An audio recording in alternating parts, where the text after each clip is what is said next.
28 मार्च 2005 रात के 11:09 पर अगर आप उस समय सुमात्रा द्वीप पर होते तो शायद ये आपकी जिंदगी का आखिरी पल हो सकता था, क्योंकि अगले कुछ सेकंड में जमीन आपके पैरों के नीचे से खिसक सकती थी, दीवारें आपके ऊपर गिरने वाली थी और पूरी दुनिया आपकी आंखों के सामने बिखरने वाली थी। लेकिन सबसे खतरनाक बात ये थी, ये सिर्फ एक भूकंप नहीं था, ये उस मौत की वापसी थी जो 3 महीने पहले समुद्र में लाखों लोगों को निगल चुकी थी और अब फिर वो भूकंप के रूप में वापस लौट रही थी। 28 मार्च 2005 इंडोनेशिया का सुमात्रा द्वीप। दिन भर की हलचल के बाद रात धीरे धीरे गहराती जा रही थी। छोटे छोटे गांवों में लोग अपने घरों में सो चुके थे, बच्चे अपने सपनों में खोए हुए थे और हर तरफ सिर्फ शांति ही शांति थी। लेकिन ये शांति असली नहीं थी। धरती के नीचे इंडो ऑस्ट्रेलियन प्लेट धीरे धीरे यूरेशियन प्लेट के नीचे घुस रही थी। ये कोई अचानक शुरू हुई प्रक्रिया नहीं थी, ये सालों से लगातार चल रही थी। हर दिन थोड़ा थोड़ा दबाव बढ़ता जा रहा था, एनर्जी जमा होती जा रही थी और जब वो दबाव अपनी सीमा पार कर चुका था, धरती जैसे एक स्प्रिंग की तरह खिंच चुकी थी और अब बस टूटने ही वाली थी। रात के ठीक 11:09 पर अचानक समुद्र के नीचे एक जोरदार फ्रैक्चर होता है। प्लेट्स एक झटके में खिसक गई और सालों की जमा हुई एनर्जी एक विस्फोट की तरह बाहर निकल आई।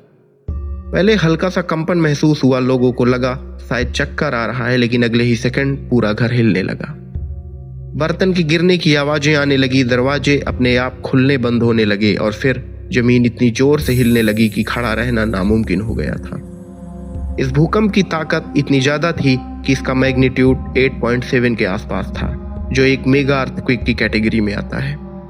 मतलब ये एक ऐसा झटका था जो पूरी दुनिया के मानचित्र को बदलने की क्षमता रखता था।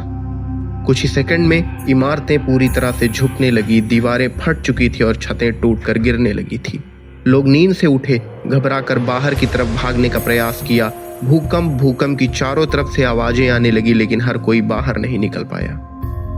कई लोग मलबे में दबकर मर गए, कुछ अपने परिवार के सामने ही मर गए। चीख की आवाज, गिरती दीवारों की गूंजें और चारों तरफ सिर्फ उड़ती हुई धूल। पूरा माहौल किसी कोलैप्स जैसा लग रहा था। लेकिन असली डर तो अभी बाकी था, क्योंकि जैसे ही जमीन हिली, लोगों के दिमाग में सिर्फ एक ही चीज आई, सुनामी। 26 दिसंबर 2004 जब इसी समुद्र ने लाखों लोगों को मार दिया था। लोगों ने अपनी आंखों से देखा था कैसे पानी की विशाल दीवारें शहरों को बहा ले गई थी। अब वही डर लोगों के दिमाग में फिर से जिंदा हो चुका था। लोग तेजी से चिल्लाने लगे कि समुद्र से दूर भागो, किसी ऊंची जगह की तरफ ऊपर जाओ। हजारों लोग घर छोड़कर सड़कों पर आ गए। कोई चप्पल पहनने का भी समय नहीं था। बच्चे रोते हुए भाग रहे थे, बूढ़े लोग गिरते पड़ते आगे बढ़ रहे थे। हर कोई बस एक ही दिशा में भागने का प्रयास कर रहा था, वो थी ऊंचाई। क्योंकि उन्हें यकीन था अब पानी आएगा और सब कुछ खत्म कर देगा। एक ऊंचाई ही है जहां पर वो लोग सुरक्षित रह सकते थे। भूकंप के बाद समुद्र में एक सामान्य सी हलचल जरूर हुई। कुछ जगहों पर पानी पीछे भी हटा, लेकिन फिर सिर्फ हल्की लहरें उठी। लेकिन इस बार किस्मत ने सभी का साथ दिया। 2004 जैसी बड़ी सुनामी नहीं आई, लेकिन डर लोगों के अंदर तो बैठ ही चुका था। पूरी रात हजारों लोग खुले आसमान के नीचे बैठे रहे। किसी को सोने की भी हिम्मत नहीं हुई। हर आवाज पर लोग डर जाते थे। बच्चों की रोने की आवाज, लोगों की प्रार्थनाएं और दिल की धड़कनें, बस यही सुनाई दे रहा था। और जब सुबह हुई, जैसे ही सूरज की रोशनी सबकी आंखों में पड़ी, सच्चाई सामने आई। हजारों घर मिट्टी के में मिल चुके थे, सड़कें पूरी तरह से टूट चुकी थी, पुल गिर चुके थे, अस्पताल भी डैमेज हो चुके थे। अब हर तरफ सिर्फ मलबा और उसमें दबे हुए लोग ही दिखाई दे रहे थे। लगभग 1300 से ज्यादा लोग उस एक रात में मर चुके थे और हजारों की संख्या में लोग घायल भी हुए थे। उन लाखों लोगों के भी सामने काफी समस्याएं आ चुकी थी, जो बेघर हो चुके थे। भूकंप के बाद रेस्क्यू ऑपरेशन शुरू हुआ। इंडोनेशिया की सेना, इंटरनेशनल मदद, लेकिन रोड्स टूट चुकी थी।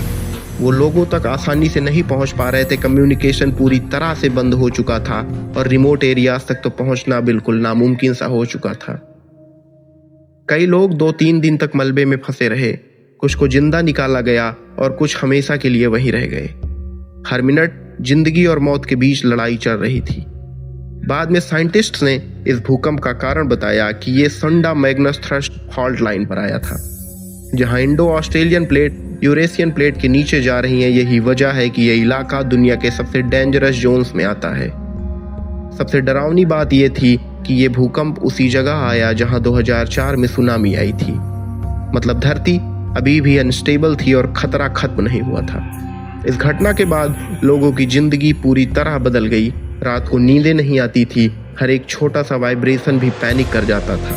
समुद्र की आवाजें भी अब लोगों को डराने लगी थी। बच्चे ट्रॉमा में चले गए और कई लोग तो डिप्रेशन से निकल ही नहीं पाए। और आज भी जब उस रात को याद किया जाता है तो लोग सिर्फ एक ही सवाल पूछते हैं, अगर उस दिन सुनामी आ जाती तो क्या हम बच पाते? और शायद यही इस कहानी का सबसे डरावना सच है। इंसान चाहे कितना भी एडवांस क्यों ना हो जाए, टेक्नोलॉजी कितनी भी पावरफुल क्यों ना हो जाए, लेकिन जब प्रकृति गुस्से में आती है तो वो सब कुछ खत्म कर देती है, क्योंकि तबाही आने से पहले कभी वार्निंग नहीं देती।